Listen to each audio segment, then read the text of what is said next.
What we talking about? Indianapolis, AFC South, Stampede Blue, let's air it out.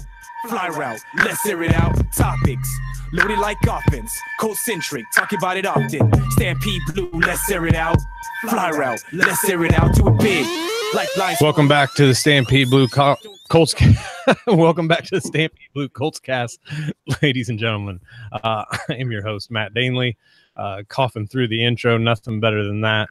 Got my man Chris Blystone here from Stampede Blue as well. Chris, what's up? How's it going, Matt? Thanks for having me on. Yeah, another perfect start to the show.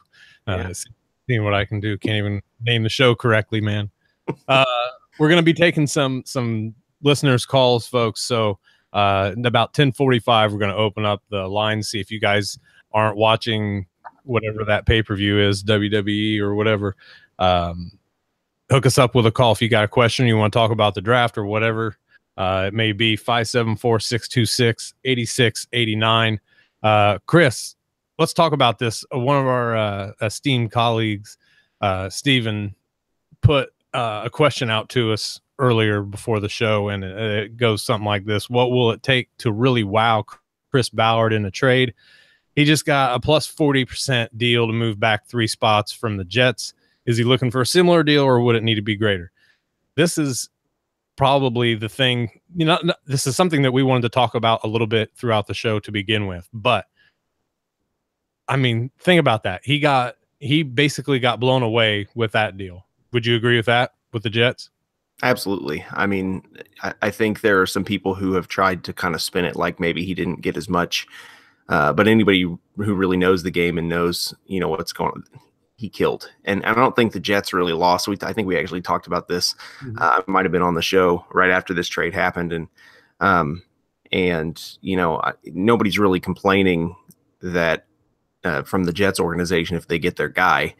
But really, I mean, he kind of took them. I mean, 3 second-round picks. I mean, you're talking about a steal. I mean, it's not going to feel quite that way this year because one of those is next year. But you know, again, next year, if the Jets are still a team on the upswing, you might be talking about a real high pick in the second round again next season or next offseason. So yeah, great deal. And moved back 3 spots, might still have the opportunity to take the guy he wanted to take.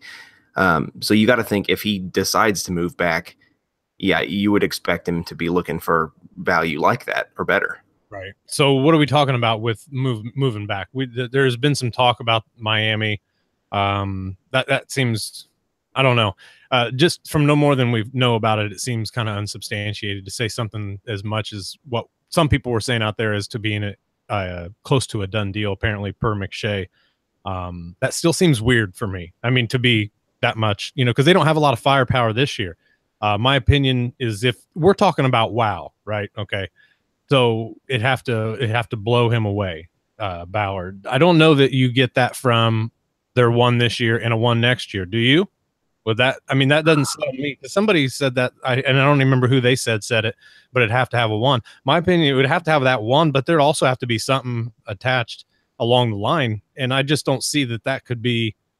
I don't know. I don't know that they've got the power that they want to use that much to trade up. Yeah, I think they'd have to pay more than that. And the other thing is, I don't think Chris Ballard is going to make a deal ahead of time at this point. No, I don't. The move from 3 to 6 made a whole lot of sense in advance because he was making sure that he got something he really wanted while the demand was guaranteed to be there. If the Jets could have made a deal with somebody else, if they could have moved up to 4, you know, they might have been content to do that. They know the Colts weren't. I mean, they could have moved up with the Browns. They could have traded with the Giants. You know, I know everybody said they don't deal with the Giants, so that was unlikely. But Chris Ballard has to take that scenario into account. The Colts don't trade with the Patriots either, right? Until they do. So they had to take that scenario into consideration. And then, you know, if he gets that value, moves back and gets those picks, now he can kind of sit because if somebody that he really wants drops to 6, he takes them. But if there's a couple quarterbacks sitting there that several of those teams want, he's not going to trade any time before he has exactly what the picture is in front of him because he can start that bidding war and say, all right, Miami, Buffalo, you know, whoever else, you know, Arizona, I don't know that they've got the capital to even get in that race, but, you know, those teams that are looking for a quarterback, he can really kind of dangle that thing and say, all right, give me your best offer. And if not, we're going to take the guy that we want, and you're out of luck. And so I don't see there's any incentive for him to talk with Miami significantly in advance. And even if he has, whatever he's talked about, I don't think means very much, because as soon as whatever the cards are on the table at that time, happen, the game's it's going to be a completely different picture. So I don't put a whole lot of stock in that. Maybe he's talked to them. I don't doubt that he has, but I don't think that sets anything in stone. Oh, I don't either. And it's hard to follow, because we're looking at Buffalo. There's a lot of different teams, I guess, that you could suspect would want to trade up. Maybe, I mean, but some people were saying even something like Chicago, the Bears, might want to step ahead of possibly Tampa if Chubb is still there for the Colts. I don't know. I think that the Colts take Chubb if he's there. I think that's a given. But we're talking about even moving back. So if the Colts are even considering moving back, how far back do you go? Is staying in the top 10 necessary for you? Or even is Miami or Buffalo even really an option? I mean, going back to 12, I mean, look, you could add some serious bank right there. I mean, that would be, I think, because Buffalo has the ammo in the draft to do it, right? 12 and 23, one of their seconds or whatever else they've got left in second and third round range. I mean, you could see something like that happening. But at 12, man, you're going to get a good player. But are they still thinking that the premier player is there if that deal's on the table? Is Bradley Chubb, or they only have 1, 2, or 3 elite guys that they would take with that? Or do you think there's more? I mean, and I think how many more? That's the real question, because if they go back to 12, they're going to, they could be at 6, they're getting maybe the second or third best player, depending on what the Giants do, depending on what a couple other, Cleveland for that matter at 4 as well. But I don't know, man. I mean, what do you do after that? That's the thing. How many of those guys are still left? Do you think you got 5 on the board when you're picking and you want to move back to 11 or 12 and take the chance because you're going to get a bunch of equity in return? I mean, it really depends on how your board breaks down, because if you look at, if they've got their big board set up and, say that Chubb, Barkley, and Nelson are all off the board for whatever reason by the time that it gets to 6, I think that then I really don't have any major problem dropping back to 12. Yeah. Now, we've all said many times Barkley is probably not the ideal pick, but he's obviously considered to be a premium player. And I don't know whether that's driven by Ballard or Irsay, but we keep hearing that from people who are close to the Colts. So we keep hearing his name as mentioned in that grouping with, those premier players. So I think if you get those guys off the board, then you have to really start to say, is there that much difference between, somebody I can get at 12 and somebody that I can get at 6, and if it's not one of those 3 guys? And Daniel Jeremiah and Bucky Brooks on the Move the Six podcast talk about fairway players. They just those safe guys who there are some guys like that in there. There's like Raquan Smith might be available at 12. Right. Tremaine Edmonds might be available at 12. You might have some of those guys who definitely fit a need, who definitely are viewed as solid additions to to fix holes that the Colts definitely do have. Those guys are probably going to be available. So then if you could add all those other picks and you still get a guy that's maybe not the blue chip guy, but you maybe you say, we know we're not going to be great this season. We're going to kick that need down, down the road 1 year, and we're going to get some of these safe players that do fill a need. And then we're going to add all this other, opportunity in the second round, maybe another shot at the first round, at the second pick. And, I think that's worth investigating, but it all depends on how the board breaks down before the Colts are picking. Right. Guys, we're going to open the phone lines here in about 8 minutes. I know I said 10:45, but we're going to wait a couple more extra minutes. We've got a couple more things that we want to talk about. Let's continue into this real quick. Let's finish this conversation here about, the Colts draft situations. Now, where they stand with all those picks in the second round. This is something I brought up, I think, a couple of weeks ago I can't remember if it was in an article or on here, but we talked about a little bit about what the Colts could do with those second round picks, just in plain and simple. Colts stay put at 6, go to the second round, at least those picks. I mean, we've talked about possibly using a combination of a second round and something else to move up. I mean, do you use a second and a third to get back into the first round when you've still got 2 seconds left? You know what I'm saying? So ultimately, you've still got the second and third to get that. I mean, what did they go? Okay, so let's just let's say Bradley Chubb's on the table. I don't think they do that, in my opinion. Maybe they do. Maybe they do for a linebacker, right? Yeah. I mean, there are a couple of those positions where it's pretty thin. I mean, like offensive tackle comes to mind, where there's just not a whole lot of those top prospects. And if an offensive tackle you really like is still sitting there at the late 20s, you might start to consider making that trade back into the first round. But it would not be my preference. I kind of I'd rather keep the picks. The Colts have done a little bit with Slauson and Mewhort, but I still think the guys in this draft that carry the most weight, is the guards. I'm not so even sure that I would want them to trade up for even if it was McGlinchey. McGlinchey's really good, but I just think I would rather them stand pat for an offensive lineman. And I think if you're going to come back into the first round, it's either got to be that you drafted a guard, Quentin Nelson, one of the best players in the draft, or Saquon Barkley. One way or another, you didn't get Chubb, you didn't get your pass rusher, but you want to come back in for a Harold Landry or a Sammy Hubbard or something like that. I think that I'd be okay with that. I think you do it for a massive impact player. I don't necessarily think you just do it to get another guy who's really good that fits a need. I think you do that for a guy that can make a difference, not an offensive lineman. Sure. And so I think that's a fun thing to think about. But at the same time, you lose the opportunity to play with those picks as you already have and possibly gain more without trading back. Maybe you still end up with 3 second round picks. Maybe you trade your early one, your 4th pick in the second round for a later pick in the second round and another one. You know what I mean? Or something like that. There's a lot of things that can be done with Chris Ballard right now. And he holds a lot of keys to, because people are going to want to come up. Chris may want to come up. There's a lot of things that the Colts can do now because of that initial trade back to 6. I think this ultimately, one way or the other, is a beautiful thing for the Colts. Absolutely. So let's talk about your safeties, my man. We're going to switch gears a little bit, guys. My man Chris here scouted the safeties for our Stampede Blue Draft Guide, which should have opened the show like this, but I want to thank all of you who have purchased one. Thank you all for giving us your thoughts on them. We're glad that you like it.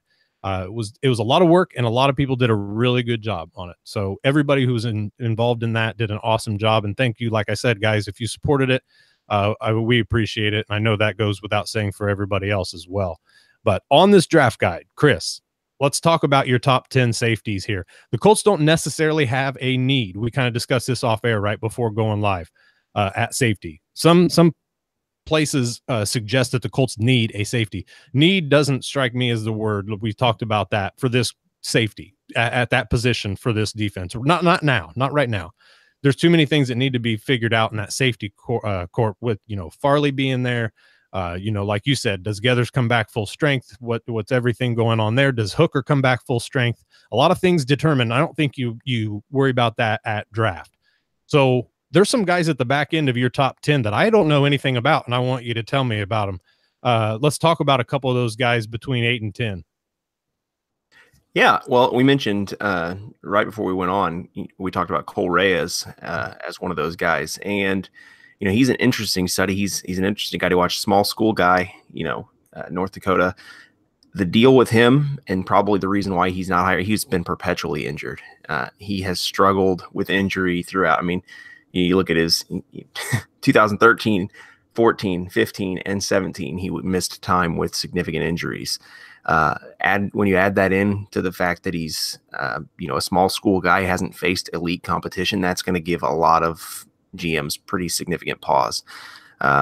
He is probably a guy, if I had to guess, he's going to go in the mid rounds because he does have, he's got the right size. He's got, he's got the instincts. He's a a good box safety. He really could be. But when you're a box safety who gets injured a lot, I mean, how much risk, how much do you put into that? So I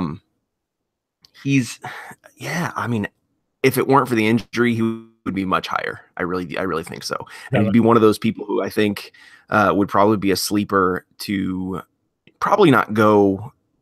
Yeah, I don't think he'd break the second round, but he's probably got that level of talent, but he's too much of a risk. He's just not durable. And I to use the terrible Paganoism, the best ability is availability, and he doesn't really have it. And I don't see a lot of teams jumping on him as a possibility for anything beyond a possible rotational player. So yeah, he's Quinn Blanding too, because he's another one that I've not heard that name. Yeah, he's an interesting guy. So he played almost every defensive snap in his time at Virginia, which gives him this distinction that a lot of guys in this class don't have. This is a really raw safety class. A lot of these guys, just the biggest disadvantage that they have is they just haven't played the game enough. They're switching positions, got some cornerbacks who are moved to safety, or wide receiver that's playing safety, or played wide receiver basically until college and made that switch. And he's the most experienced, or not the most experienced, but one of the more experienced guys, and that really helps him. He's got great size. And he's a good instinctive safety, and that is kind of lacking in this group. There's a lot of guys who are very reactive. There's a lot of guys who are just, slow to move to the ball. Blanding is not that. He has really good instincts, and he doesn't get hung up on blocks like a lot of the strong safeties in this class do. Takes good angles, doesn't get lost in all of the junk. That counts. It makes a big difference. And, and he's played against solid competition. He's pretty well proven himself.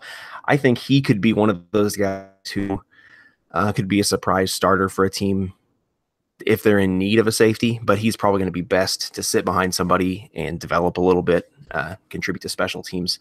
And he's got the athleticism to do it. So he could, possibly be that guy who kind of works his way into an NFL roster. I don't know that he's necessarily going to be an early starter unless he just gets very lucky and lands with the right team. Right.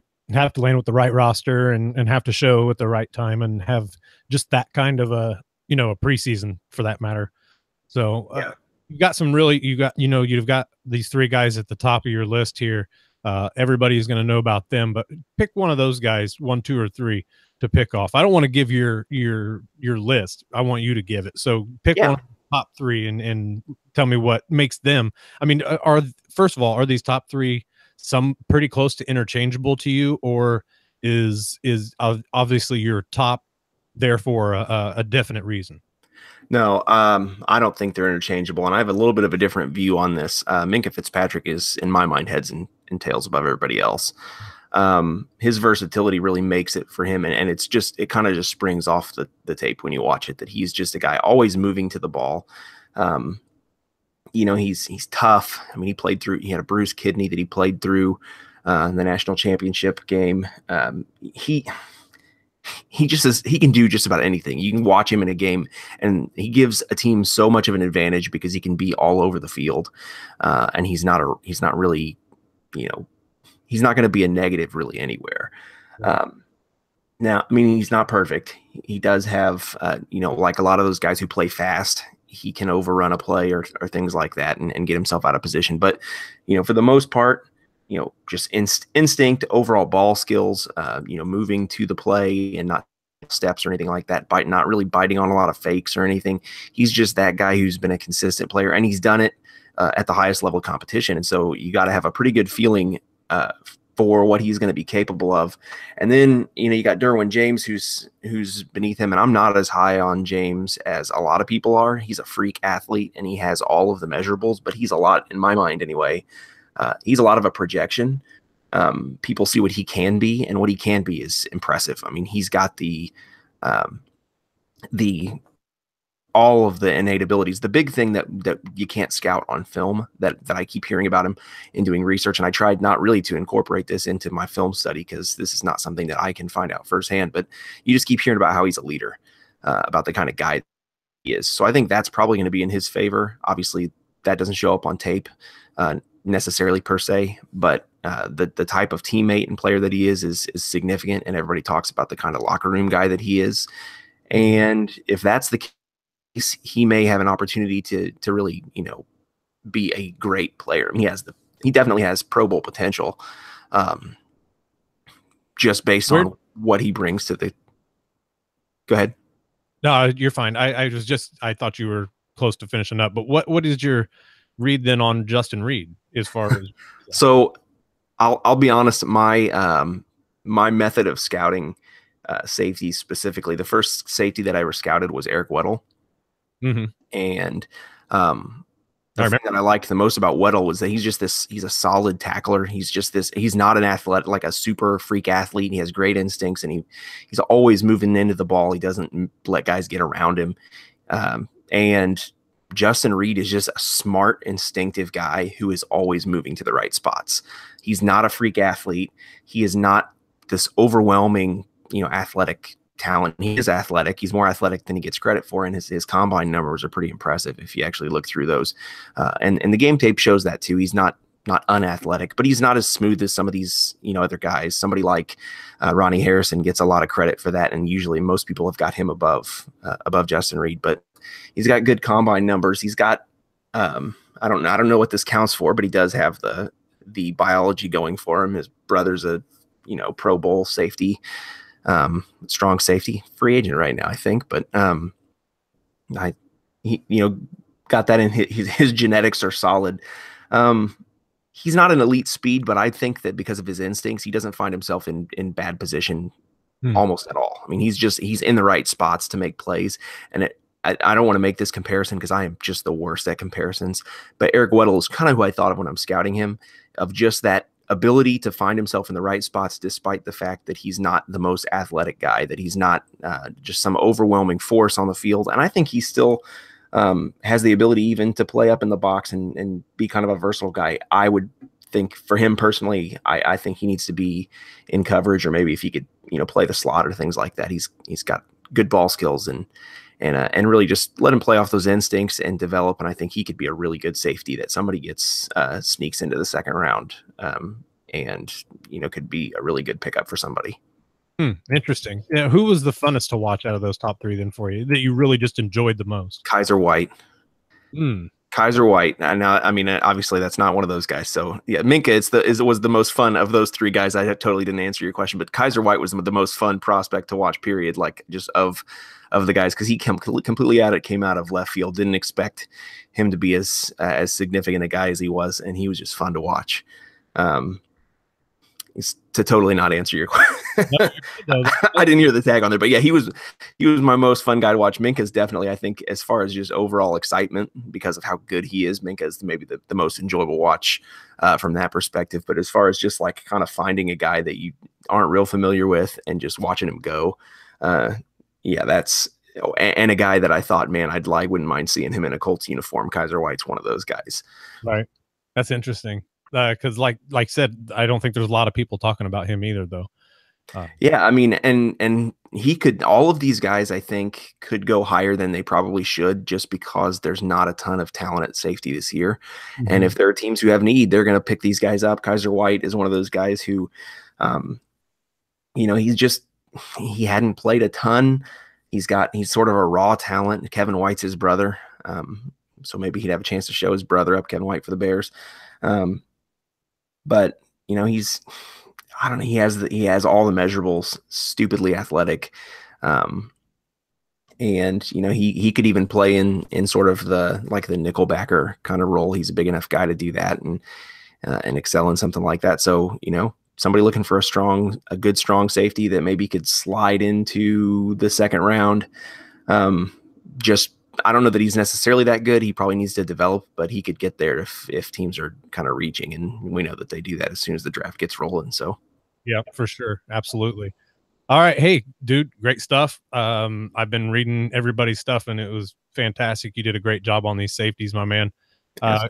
Guys, we're going to take a quick break. The phones are open 574-626-8689 if you want to call us and get in on the conversation, ask any questions you guys have for us, and everything, whatever else you want to talk about. So give it a few seconds here, and then we're going to get into your calls.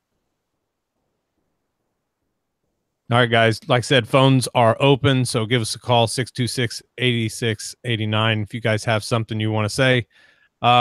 Chris, how do you, just overall, what is your main thought on everything that Ballard has done so far up to this point? I mean, you're grading him in his first couple years, or, first year, full year.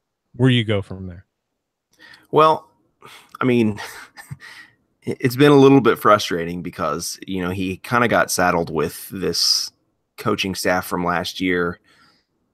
And I think if that hadn't happened, I think what he would have done in year one would have been completely different. It would have been a different look. But I think we're going to get a chance to see, and we kind of looked over this draft class, and it's been a little bit disappointing. But I think we're going to get a chance to see in his ideal scheme just how good his first draft class was maybe this year, and maybe next year is going to be the real tell. I mean, we're going to have to see what he does in the draft this year. But, I mean, I like the culture and the attitude that he's brought to the organization. I don't think you can look blindly and say like, oh, well, we like that, so let's forget about the fact that the draft wasn't great. That's definitely true. The draft, I mean, there were some misses. I tend to think that some of those misses are going to surprise people and not actually be misses. Yep. I think Quincy Wilson is going to be good. I mean, all the tape that I watched on him, I did not see a player who belonged on the sideline, and broke down a couple different games of his early on in the season and did not see an indicator that he was a guy who should not be playing for the Colts. So I don't know what happened there. And obviously maybe there are disciplinary issues, but I fully expect him to surprise some people and get rolling this season. And there's going to be maybe some analysts who are going to be like, who is this guy? Where did he come from? And how is he so good? No, I think Colts fans expect him to be good. I think I agree with you completely, wholeheartedly too, especially on the whole outlook of the draft class. Chris, and not only that, Ballard himself, but we've got our first call from Texas. What's going on? You're on the Colts cast. Hey guys, thanks for having me on. I just had a quick hypothetical question. We always see in these trade down scenarios, it's always picks for picks. And I'm just curious if we saw Chubb and Nelson, our two primary guys we've been looking at, gone in the top 5, and it comes to our pick. Hypothetically speaking, if Arizona called Chris Ballard up and said, okay, we'll offer you pick 15 and Patrick Peterson for the number 6 pick. They're desperate for a quarterback. Is that something you could see happening? Is it logical? I wouldn't take just that. There'd have to be more involved, and I think quite a bit more, actually. I mean, Peterson's on the back end of his, I think, well, that's a weird statement. But, I mean, I just don't think Peterson's enough. Let me put it that way. With just the 15th pick and Peterson, I need more than that. I need another one, actually, probably even the next year at least. Probably even more. I don't know. See, I just don't think that that's enough in return. I think that if Ballard says he wants to be blown away, that doesn't blow me away. Chris, do you?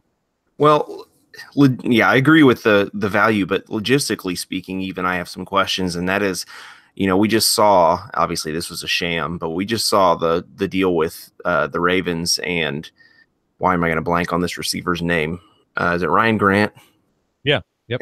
And his whatever it was that happened with his physical. So the question that I would have in a situation like that is, what happens if you agree to this trade and then Patrick Peterson fails his physical, or you're on such a crunch on draft day to approve these players' health and all that stuff. It's just so much harder, I think, to move a player. Mm-hmm. And it's sort of like a buy it as is sort of situation. And with a guy who's at the, maybe he's still in his prime, but he's definitely, at his prime, not arriving there. If he's there, right, you're just running the risk that you're getting yourself in that kind of a situation. I don't think that Ballard is going to go for a guy who is not under 25, to be perfectly honest with you, because it seems like that's been his MO is let's get younger. We're not going to pay somebody a ton of money. We're going to get guys who are on the upside of their career and develop them and build them in our culture. If this was next year and that was going on and he thought, hey, we're a few players away from really being a contender, I think that probably could be something that's on the table. But I think for this year, he is not going to go too crazy with those older players building out and filling up those holes in the roster, especially not until they have kind of set that culture and built what it is that he's wanting to build. Yeah, I agree. Thank you for the caller, my man. I appreciate it. Good stuff. Thanks for having me. You are on the phone with the Colts cast here from Mississippi. What's going on? Hey, how's it going, gentlemen? Good. How are you? I'm well. Hey guys, I got a draft scenario for you. All right. So you guys are now Colts GMs. Congratulations. Excellent. Okay. I don't know what to do with all this. I've got a lot of extra money. I just need to find something to do with, but go for it. Bradley Chubb at 2nd overall. The Browns take Saquon Barkley at 4th overall. And the Broncos take Quentin Nelson at 5th overall. Who is your slam dunk pick at 6th overall? Go ahead, Chris. I love you're going to push that on me, huh? Okay. Matt's going to think about it, and he's going to let me have the first go at it. Okay. Oh man, so am I taking the pick at 6? Caller. Yes. Is he taking the pick at 6? If I can't trade out, I think I'm probably going to take Tremaine Edmonds. If I can't trade back, that's probably going to be my guy. I don't feel like you're really getting stuck with a player there, but he may be the guy with the most upside in this draft. He's got crazy speed and athleticism. I think he's a guy who could make a pretty significant difference on the Colts team immediately, and I don't know that he'd be too much of a reach. I'm not going to argue with you because it's my pick too. I mean, I love him. I do. I mean, and there's a lot of people pointing out some of his misgivings, but I take him. I mean, I just think there's just way too much potential, and I think really early potential. That's the thing. Isn't he like 19? Yeah, he's so young. But here's the thing: I think people are saying he needs this and that. When he's going to need more discipline as far as in his coverages and all this stuff. And I don't disagree necessarily because first and foremost, these guys are all going to be learning more than they've ever learned in their life, probably in the first, half of the season. I think he's an impact player by week 8. I just do. I think he's that talented and that gifted.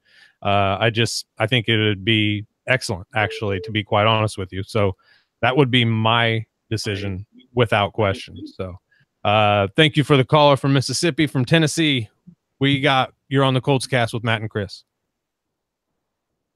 Hey guys, thanks for having me. So I just wanted to bring up from the crowd that has concerns about Ballard, or just not about Ballard, just about some of the moves. I'm not really an internet person, but I've been hanging around on the site lately, because it's a good site. You guys do good work. Thank you. But yeah, hey, thank you. It's free.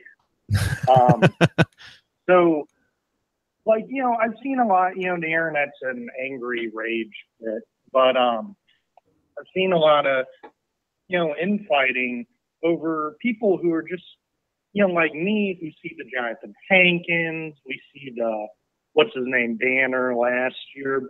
There was also the punter that he signed for a kind of rich contract last year, and then he dumped him for Sanchez, if I recall.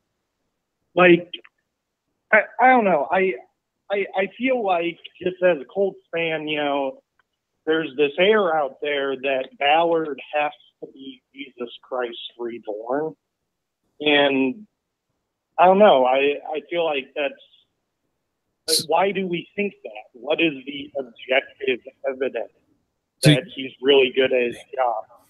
So are you in the group then where you think that he should be cut some slack, or are you in the group that's kind of needling for these decisions? I have concerns. Okay. I have concerns, you know. And the only thing I want to say here, jump off the phone for you, but like we hear about Eberflus was his guy, right? Mm-hmm.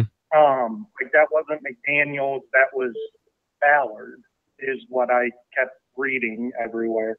And Eberflus wants to go back to a Tampa 2 defense that, you know, the new influx of offenses and quarterbacks that could make throws outside the numbers 15 yards down the field, like it killed the Tampa 2. Right. Like nobody just runs a base Tampa 2 anymore. Lovie Smith tried it in Tampa, and that was like the worst defense I've ever seen. Like that, it's questionable judgment if that's like his big goal. Like things like that is just, I don't know. It makes me nervous. All right, let me start at the back end here real quick. As far as the Tampa 2, I'm not a fan of that either. I like the 4-3 front. I'm not a fan of it being a Tampa 2 style. There's not really much more to say about that. I think there's too much that goes into building that, and I don't know if it's sustainable for how long with a specific group, to be quite honest with you. My other we don't have the now. Well, not yet, but no matter what they were going to run, they didn't have the personnel for it anyway. So, I mean, that doesn't either way. But if we go to the Zach Banner, that was an awful pick. I'm not holding it against him. Everybody gets a crappy one. That's his mulligan as far as I'm concerned. I like the rest of the draft without question, so I'm not even concerned really with it. But I hated the pick. I hated it from the jump. As far as Ballard getting rid of Hankins, I didn't really understand that either, but I'm not holding it against him. He's doing what he's doing to build what he's doing. I don't agree with it because I think everybody needs a run-stopping defensive tackle regardless of what front you're in. And I think he's proved that he was pretty damn successful in it. So that I don't agree with it, but you know, nobody's calling us GMs except the first caller that we had tonight. That's the only person who's ever, you know, accused us of being a GM. And then, you know, as far as anything else, I'm giving him the you know, I'll complain about it for sure. That's what I do. But overall, Ballard's extremely, as far as I'm concerned, he's done excellent. I mean, he's done excellent so far. I have nothing negative to say about him, mainly because we all dealt with Grigson, and that's, you know, punishment enough, I think, for a fan base for as long as we've had to. I agree. You know, every GM's going to have holes in it. Every GM's going to have holes in their plan occasionally. This, to me, what we've seen so far as any of the decision making, that to me, it's not even enough really to bat an eye long term. Like I said, I'll complain about it if I don't agree with it up front.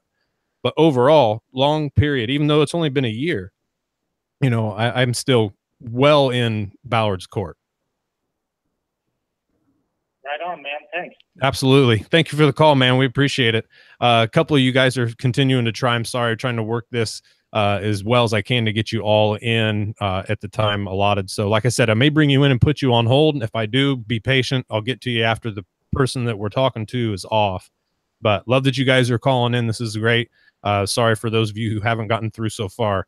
Like I said, doing my best to work on my finger and my brain at the same time. And Chris, we all know that doesn't typically work well.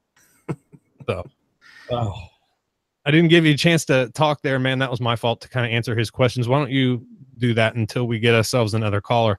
As far as what he said, well, I guess you kind of did earlier. We talked about Ballard and you kind of broke down, but yeah. Quincy Wilson to me is, you mentioned him earlier, and he to me was just one, not him being the disappointment, or, I mean, there was disappointments with this draft class. Hooker got hurt. Wilson didn't get to play. I don't think that it was his fault either. You know, I mean, Hairston, though, he played far better than I think almost anybody suggested that he would preseason even. I liked him preseason, but that was just minimal amount of tape on him. I mean, Temple didn't have a lot of game film. So, I mean, you could at least not available at the time. So you could I mean, there was just, I just think he's done that very first draft class I thought was excellent without question. Definitely. Okay. We got our next caller. Sorry if you guys are hearing the ring here live, but from 317 from Indy, what's going on? You're on the Colts cast. What's going on, man? Not too much. What's up with you? Well, this is Jared. I just thought I'd give you guys a call. I was kind of wondering if you guys have been contacted by Kyle Lauletta's agent yet.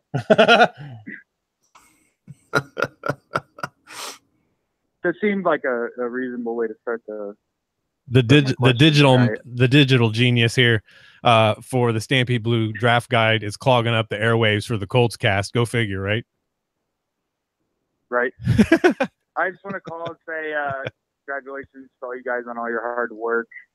Obviously, I got the joy of reading it all and kind of combing through it. And, first, I just want to say thank you. I learned a lot, and I don't think I've ever gone into a draft with this much information in my head. Almost too much, right? I'll bet. Yeah, you guys spent a lot of time combing over this, so you had to look at all of the stuff that we jacked up and fix it. But man, you did great yourself. Like I said, the designer of the draft guide, Jared, on the horn with us right now. The unsung hero of the draft guide, because he had to do the thing that nobody else wanted to do, which was to sift through all of it and try to make sense of all of our nonsense. You definitely should give him some love. Okay. Start over, Jared. You two were walking over each other. No, my bad. I can't hear the other person. Oh, you can't hear you, Chris. Oh, man, I'm trying to give you props here and you can't even hear me. That's terrible. My question is, I'm hearing a little bit of chatter regarding the quality of quarterbacks, and that my brain says Darnold 1, Mayfield 2, and then with Chubb, Barkley, Nelson being the best other non-quarterback players in the draft, that we may be looking at the 6th pick and not have any of the guys that, especially Stampede Blue, has kind of honed in on as what look like our options there. And my question for you, and of course, let's see what happens. What about Roquan Smith at 6? Is that overvaluing that player, or given our dearth of middle linebackers or linebackers in general, that seems kind of like a no-brainer if those guys are all gone? Dude, Jared, I like Roquan at 6, but I think and let me rephrase that. I like Roquan Smith a lot. I think he's a top 10. I think he has top 10 pick value. Just my opinion. I have not watched him as much as I think it was Jake that did our linebackers for us, Arthur. I did not watch that much on him. I watched plenty before. I have not watched it with intent or anything like that, but you have to love everything that this dude brings. He's an exciting linebacker. Right. I mean, we talked about, Chris and I have talked about Tremaine Edmonds here earlier on the show. And I think that Edmonds is a big pick, and he could be a top 10 pick too. These guys just bring so much talent.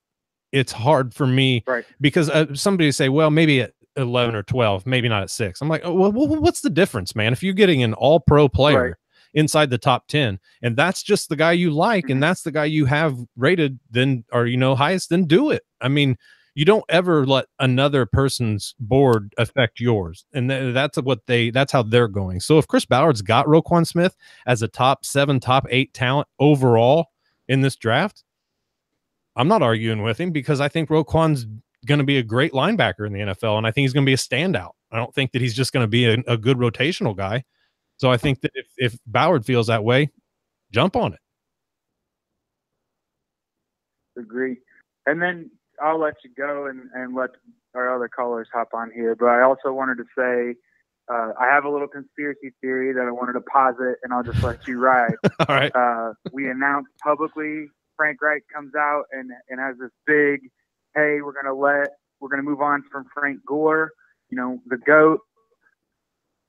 And then after that, he gets 3 second-round draft picks, and that screamed to me, Barkley's the pick then, right? You publicly made this big show of getting rid of Frank Gore, and then followed it up by saying, well, we don't want to take him at 3, but if I could get 3 additional picks, move back just 3 spots, and he's sitting there, that seemed like a no-brainer, and I get it. It's kind of like correlation is not causation. However, it kind of screams it to me like, hey, what if you get Barkley and then 3 additional picks in the in second rounds to follow? Then it's not such a bad pick, right? Right. I don't think that Barkley would be a bad pick either way. But Well, agree. But if you know how the fans are so far. They're like, "Oh my God, you don't take a running back at 3." yeah, but if like, okay, like I can succeed that argument, right? I mean, there's an argument for Okay. everything. That's the fun about the draft. That's the beauty of it.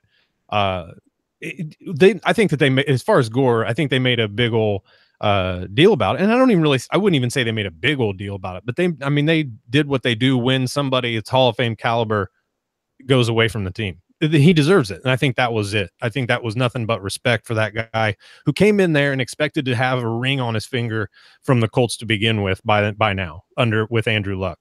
That's why he came. That's why he went. That's why he didn't sign with Philly. So, I mean, he wanted to come with a young quarterback he thought could blow it up. He was right. They just didn't win a Super Bowl. And then the team fell off after he gets hurt and all the other crap and terrible coaching and blah, blah, blah, and all that. So that all comes with it. Now, Barkley, as far as that, I wouldn't say that to me, it screamed that they were going after Barkley. No, because the running back class of this draft is what it is. To me, I mean, you could get you could get guys. There's 4 or 5 guys that you're like, yeah, he's fine. Right. But if Colts wanted to trade up for even a guy that they think Darius Geis is a playmaker that they would trade up for, use one of those 2 second-round picks to do it. I think that's a possibility. If they think he's a playmaker, get him in the back end of the first round or in the middle of the first, or wherever he's going to go. Who knows? Maybe. But maybe they get another guy in the second round, the third. I mean, there's going to be picks. There's going to be running backs for days in this draft. And I think a good 4 or 5 of them are going to end up being long-term options for some teams. So, Jared, we're going to jump off with you, brother. But thank you for calling in, my man. We appreciate you. Gentlemen, have a good night. I'll be listening. Absolutely. You too. Guys, we still got more to do. So get your phones out. Give us a ringy ding. Somebody's tried to call and I missed them because of Jared, but we'll live. So what are your thoughts on Roquan at 6? Are you a no-go on that?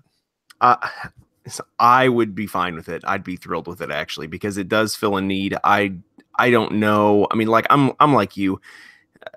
I mean, if you're not going to get upset that if they took him at 10 and you'd be fine with it, what difference does it make if they take him at 6? Right. I mean, if you're getting a possible all-pro player and all signs point to the fact that he has that kind of potential, and it's definitely a serious need for the Colts, and a need at this, with this type of defense that they're wanting to run, it's a significant position. So you take him if there and the guys that you're thinking are higher value are not there. So yeah, I'd be totally fine with it. And I'd be very excited about it, actually. Yeah, me too. So, okay. So let's look at the 4th pick in the second round, 5th pick in the second round. And then where are they at after that? 17, I think, right? That's right. So is there one of those first 2 picks in the second round that maybe you do the 4th and 17th? Do you package those to move up for a playmaker yourself? Do you trade one of them and go back? Is there something you think you could do with that 17th pick in the second round to get yourself back into late end of the second round, as well as not have to move back too far? Possibly something with the Bills, or do you think you'd be stuck with a 3rd rounder out of that? I mean, there are so many things, Chris. I don't even know why I'm asking you this, because we're all going to answer our own questions by dancing around this anyhow. But this is one of the, I think that number 3 or that first initial trade from 3 to 6 has done everything for Chris Ballard's brain, to be quite honest with you, because he can go in 100% relaxed and take everything as it comes. This board is going to have 5 of the top 10 players on it, probably overall, but only 2 of maybe 3. I mean, I think a worst case scenario, 3 non-quarterbacks go in the first 5 picks. I mean, that is absolutely, and I don't even know if that's possible. I'd be surprised. Yeah. Where else do they go after that? Where does it, I mean, is there anything on that doesn't like just jump out to you and say, now he's got to really work these picks? Or is this an absolute sit on your couch and have your phone ringer on, the entire time? Yeah, I think he has absolutely set himself up to just kind of knock it out of the park. So if he gets Nelson or Chubb or Barkley even at 6, he looks like a rock star, because everybody thought he was going to take one of those guys at 3. So he just literally got whatever guy he was going to take anyway, and got to move back and collect some more picks in the second round. Yeah. And to answer Jared's running back thing too, I think that second round, that plethora of second round picks is going to mean maybe that they take a running back in the second round. To me, it didn't signal Barkley, but that maybe they would be looking for one of those guys sometime in there. Really hoping Sony Michel. I've not been been real secretive about my man crush on Sony Michel. So it'd be pretty cool if he was in a Colts uniform. In my mind, I think I might have to get that jersey. Yeah, absolutely. Guys, keep in mind, if you call in, I'm going to put you on hold if we're talking. So if I do, you don't have to hang up. Just hang on a minute. I'll get to you. We've had a few of them hang up from that, but we're about to close them up here. We're going to take calls for another 5 minutes or so, Chris, and then we'll get out of here and let everybody get to sleep. But I just think this is one of the most exciting top 10s in recent history for the Colts. I mean, you don't have one pick. I mean, it's not like you've got the first and fourth like the Browns, but you've got so many options for everything that's going on. We've got our caller back. What's going on, man? You're on the Colts Cast. Hello. Sorry, I got hung up because it sounded like it was breaking out and screeching a little bit. Oh no, you're all right. What's going on? To ask a different sort of question. Mm-hmm. I know everybody talking about we have our three locks that we love. Obviously, a lot of people love Bradley Chubb. You know, I think he's a good run defender. I love what he brings as a total edge package. You know, you talk about Barkley, he's a running back, but he's still a really good player. Quentin Nelson, but if we're running 4-3, and it's a position that's becoming more and more important in my opinion. I think Maurice Hurst should get some serious consideration at 6. I think he's the best pass rusher in the draft, regardless of Chubb, Harold Landry, any edge player, period. His tape is amazing. He's had some flat-out dominant games versus Wisconsin and Michigan State. He plays with excellent pad level. He has ridiculous snap quickness. I mean, he's an ultimate disruptor on passing and rundowns for a guy who's not 300-plus pounds. I just wanted to know what your guys' thoughts are on Maurice Hurst at 6. That's interesting to me. I like Hurst, obviously. I think everybody likes Hurst at a minimum. But, man, I think that when you look at Hurst, he's not as big as a lot of the stone cold nose tackles and one techs and stuff like that. And he's got a little bit of that gap shooting mentality and ability in him. I just don't know if he's got the quickness. I mean, because if they're going to stress this much to get rid of Hankins, I think that they want to pick the guy who fits the exact mold that they want in the defensive along the defensive line. I don't think that they go with Hurst, who can be and is, I don't know. I wouldn't say primarily, because like I said, he's multi-talented, but I think that he's more of an eat blockers kind of defensive tackle. You don't think so? To me, he seems more like a 3-tech, and he reminds me of Geno Atkins and how low he can get on his blocks and how he really seems like he rounds guards out. He's got quickness. He's really a pass rusher to me. I don't think he's one of those nose tackles or one tech that eats blocks. He's the guy, I think you let him go and you let him pass rush and take quarterbacks down. Mm-hmm. And I know 6 seems like a reach because it seems like it's a hard position for the NFL to evaluate, because Aaron Donald, again, was another guy who had amazing tape, and he didn't get drafted as high as he should have, in my opinion. And I don't know. I think the 3-tech should be – it's undervalued as a position because it's this new generation of player that plays this position, right? Just like what some people are arguing why Barkley's valuable, because there's a new generation of running back that does all 3 things and can be a threat on every single down. To me, there's a new generation of 3-techs that are elite pass rushers, and to me, they're almost, if not more effective than elite edge rushers, because you can't step up. You can step up away from that edge rusher, but you can't step away from a guy who's in your face. You know, if he beats your guard, within 2 seconds, he's right in your face, and that seems like, a game changer. Yeah, I agree with you. And one of the things Chris and I earlier were talking about this on the show, that I said that I thought that guard were more, I don't even remember exactly how I said it, but I basically just said that I was more into these guards than I am into any of the tackles, not just because of that they don't meet like the threshold, but because I just think the interior offensive lineman is where it's at now because of what you just said, because of what you're saying. The interior pressure is the new wave, so to speak, than the edge. I mean, it's not eliminated the edge. Obviously, you need a guy like Bradley Chubb, and you need a guy who can really come off that edge and bend and flatten out to the quarterback and just take him out of, strip the ball, all that. That's the guy that everybody has, the dream of in their head when they're going after a pass rusher. But some of these interior guys, man, that is extremely way. Taven Bryan, I think, is so attractive to people because he's so athletic and can shoot like nobody's business.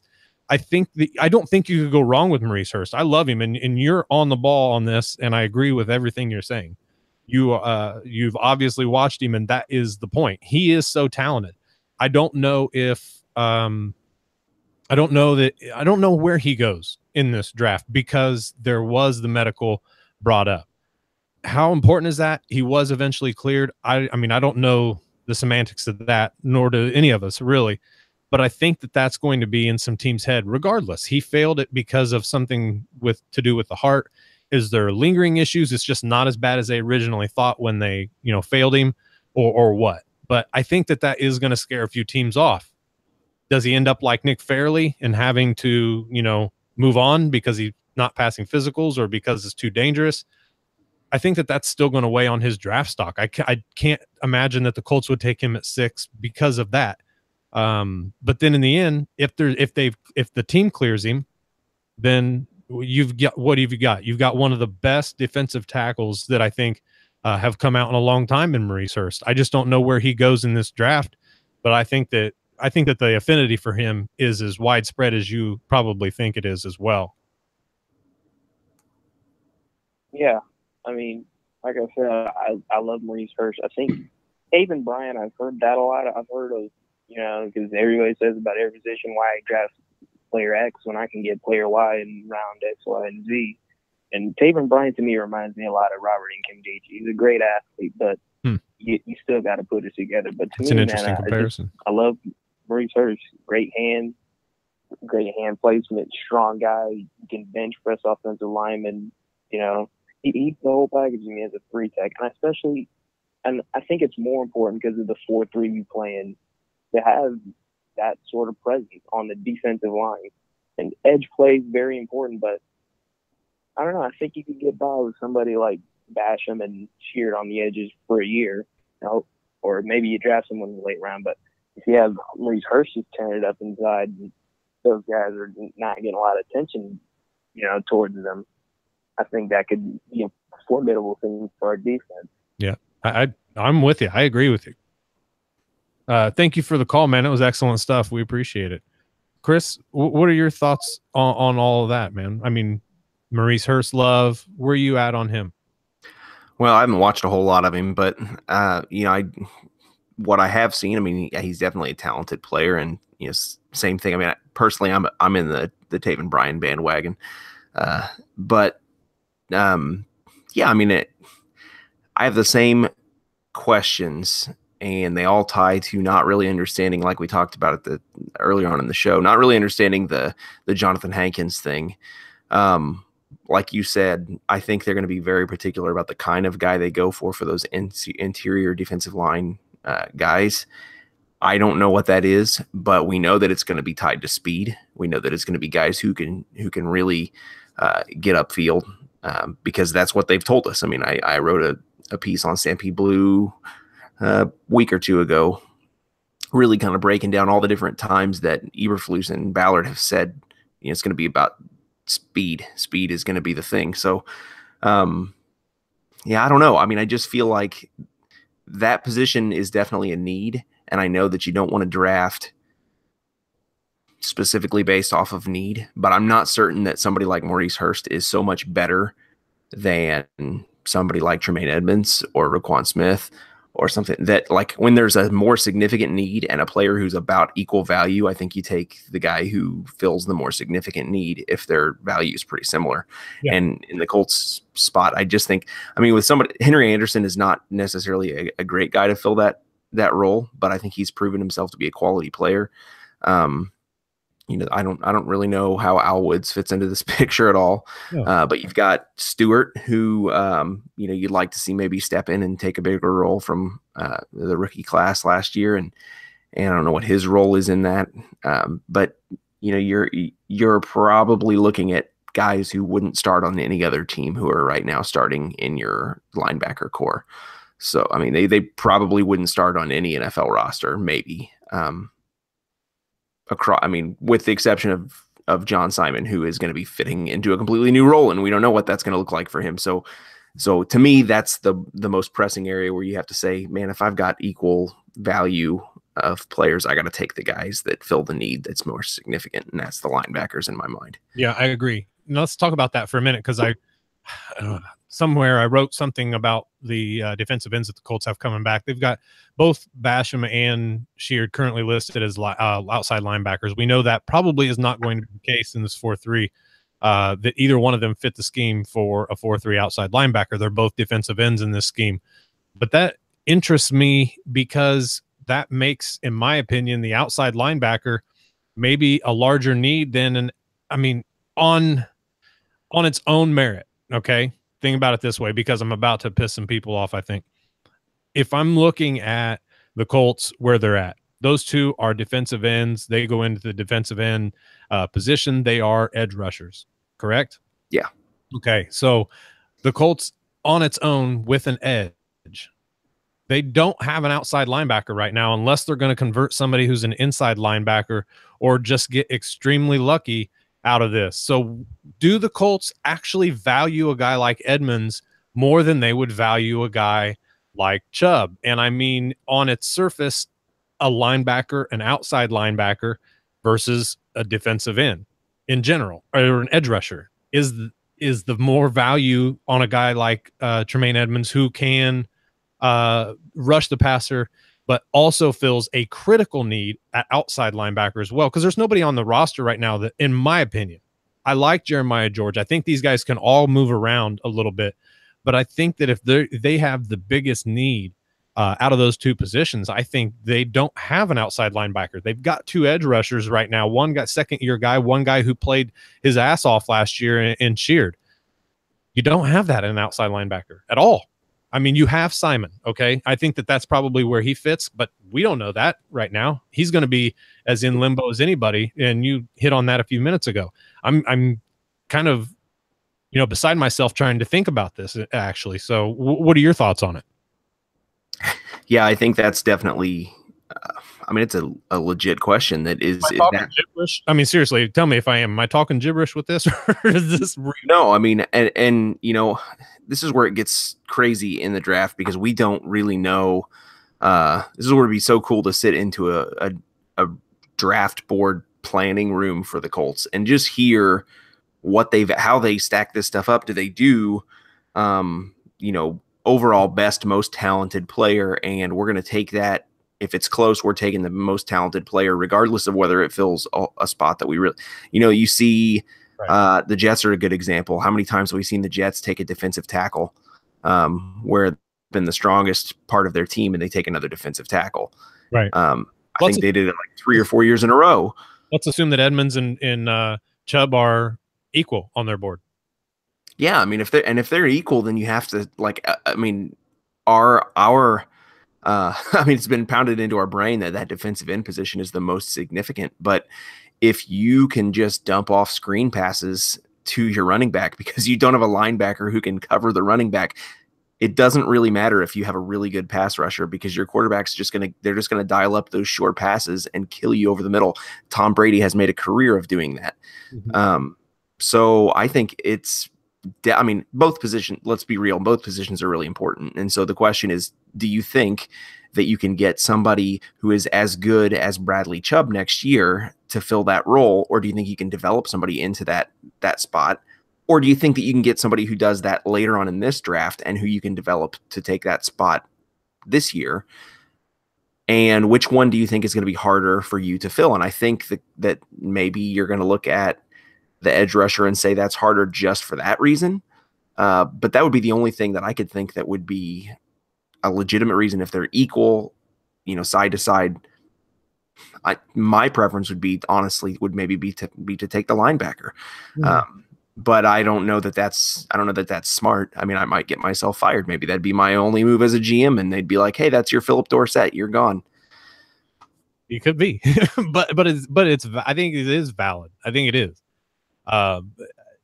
The Colts really look.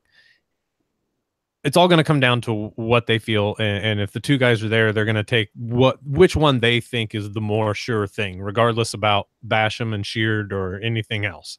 I think, because there are some good outside linebackers in this draft, guys like Jannard Avery. I think that he's going to be a sexy pick, I think, in the end, to be quite honest with you. I think there's a couple other guys that can fill this role and that can fill multiple roles. So they're not going to I just don't think that they're going to run out of outside linebackers. But at the same time, it really comes down to, you think you're going to run out of good defensive ends? I think you're going to pretty quick, actually. So, I mean, the whole weighing everything has to come down. I mean, they've got their board and set up the way it is, and pretty good chance if they have two guys who are equal, they've already got their board structured in a fashion that represents if they're both still there. You know what I mean? Sure. That's man, that's something that's going to be fun to. I'm literally excited about this draft. I'm typically excited just because it means that we're talking about football and we're talking about the Colts draft, and here are the new players. I can't wait for this one, man. I am literally waiting like every day. It feels like it should be getting closer, yet it's getting a step or two away. The Colts are going to have a real opportunity to make a serious haul in this draft. I mean, best option or best possible scenario, it probably isn't even in our heads right now, because there could be so many different trades. They're not necessarily that affect the Colts, but affect the board also, that could really turn things a lot around in the top 20. I mean, you think about that, just 4 or 5 trades in there that nobody's talking about right now are, I think, that more than possible. There are so many trades that are possible, and it's going to either be one of the quietest and most exciting, as far as quietest in trades, or it's going to be one of the most exciting with trades. And I can't wait to see. I hope that it's not even a middle ground. I hope that it's either the draft is just exciting because of the players, or that it's exciting because there are trades happening at every turn. So I just know that it seems like it can't get here quick enough. I agree. I think it's going to be insane. I don't think it's going to be quiet. I think that the free agency period has proven that general managers are maybe getting away from that sort of conservative way that they've conducted themselves. Maybe, that old guard of general managers that kind of took things a little bit more carefully. Mm-hmm. This is not that group. And we've seen some crazy stuff happen already. I mean, we've been talking about trades with regard to how they impact quarterbacks, but I mean, we haven't even talked about what happens if Saquon Barkley gets to 6 and Ballard says, "I'm not interested in spending that 6th pick on a running back." I bet there's people who are willing to come up for a running back. And Tampa's probably going to, be looking at 7 maybe to take him. And so there might be somebody who wants to jump up in front of Tampa and take Saquon Barkley or Quentin Nelson if they think that, I mean, hopefully he just takes Quentin Nelson. But if, but he may be willing to take phone calls for those non-quarterback positions. And like you said, look at the Patriots. They've made moves to get a couple of first-round picks, and there's a lot of speculation they're going to try to move up and get a quarterback as well. I would really not like Ballard to give them the 6th pick, because I don't think I could ever forgive him if somehow they continued their obnoxious run with a quarterback that they got because of the Colts. I don't think I could stand for that. But I think it's going to be crazy. It's going to be one of the more fun drafts in a while for Colts fans, because we're going to get to see Ballard really take that next step. And if you are on that team that has got some questions about Ballard after this draft, you're going to be able to legitimately have a beef with him if some of those guys don't work out. And if you think that he's doing good things, then this is going to be kind of the point where you're going to get a chance to see him shine, because this is his scout staff. This is his second draft. He's kind of has his scheme in place for what he wants to do. He's got his coaching staff in place. And so we're really going to get to see what Chris Ballard values and, see what he can do. And he's, from everything that we can see, we got off-season workouts starting tomorrow. Mm-hmm. Hypothetically, everything that we've heard, Andrew Luck's going to be there. We're going to have Andrew Luck, hypothetically, obviously, fingers crossed, whatever, throw salt over the shoulder, whatever things we need to do. He's going to be back, and that's going to be exciting. And so thinking about the offensive weapons that could be paired with him that are going to get picked up in this draft are exciting. So good time to be a Colts fan. We're going to be more excited once draft day is here. But yeah, definitely one of the more excited lead up to the drafts that I can remember. I totally agree. And not only that, but I think that this time next year, we're going to have all the information that we need to be extremely judgmental of Chris Ballard, whether good or bad. And I think that it's either going to be high praise and shouting from the rooftops how much we adore Chris Ballard, or we're going to find some cracks to slide into and try to pick some things apart. But hopefully this time next year, we're singing his praises, man. I'm excited for it.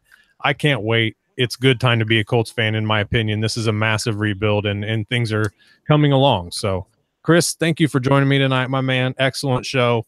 Thank you, all the callers. Excellent calls. They were very good tonight. Very impressed with a lot of you guys, how much you guys are into this as well. So, obviously, if you haven't and you want to, go out and get our draft guide. It's done very well so far. We've got a lot of good reviews, so very excited about that. Rate and review the podcast. Check us out here on our YouTube channel as well. Subscribe to that and be a part of every live show as it happens. So, Chris, listeners, watchers, thank you guys all. We'll check your time next time. We'll check your time. We'll check you out next time right here on the Colts. Closing it like we opened it. That's right.